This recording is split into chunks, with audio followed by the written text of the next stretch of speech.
isika moa nagnaboaka arrêté municipaly mandrara ny fampiasana jet ski eto Nosy Be satria maro zegny ny raha mety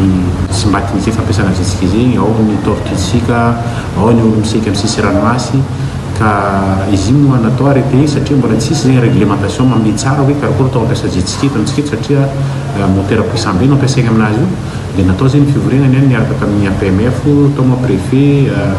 ary mbola itoy ndraiky fivoriana satria misy zone protégée koa amintsika eto zany hoe faritra iarovana karaha ery Sakatia ato Marodoka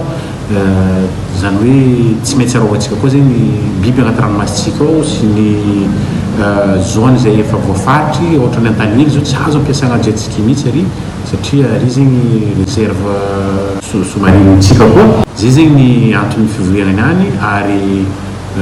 maro manamatsika manana jet ski zay avy lavitry ho avy amintsika eto